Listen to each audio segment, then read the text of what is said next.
السلام عليكم، ازيكم يا بنات؟ النهارده ان شاء الله هيبقى فيديو ريفيو عن الفاونديشن ده من ريمل.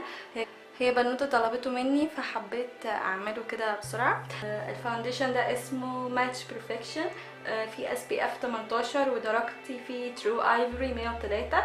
الكفرج بتاعته متوسطه، هو خفيف جدا على البشره، فمناسب جدا جدا للاستخدام اليومي. ده اكتر فاونديشن انا بستخدمه لانه تحس ان هو بيخلي البشره تتنفس وفي نفس الوقت بيديها يعني بيوحد لون البشره حلو ويخلي شكلها طبيعي ومنور كده. الناس اللي بشرتهم مايله للجافه شويه هيعجبهم جدا جدا، لان هو بيدي جلو حلو قوي للبشره. بيقعد لفتره كويسه، مش بيقعد فتره طويله قوي، بس لو ثبتيه باودر ممكن يقعد فتره اطول.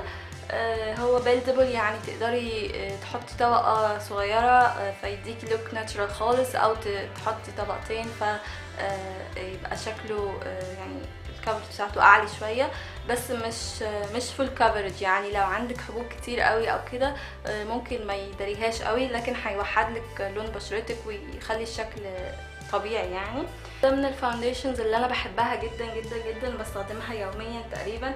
انا مش عارفه، مش باين ان انا مستخدماه اصلا، شكله تحسيه مليان للاخر، بس انا مستخدمه منه كتير. هو بيجي زي كده فيه بامب، وهو ليكويدي كده، يعني زي ما شايفين بيسيح على الايد، وسهل جدا ان هو يتعمل له بلند وبيدي الفينش بتاعه تحفه.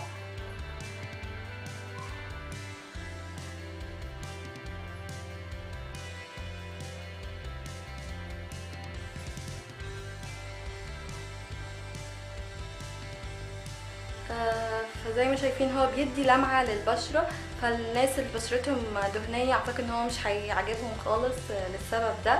فاعتقد ان هو مناسب اكتر للبشرة اللي هم الجافة او المختلطة، يعني اكتر من البشرة الدهنية. ازاي تقدري تتحكمي فيه بالباودر، ان انت تخليه مات شوية او ان انت تسيبيه كده حسب ما انت عايزة.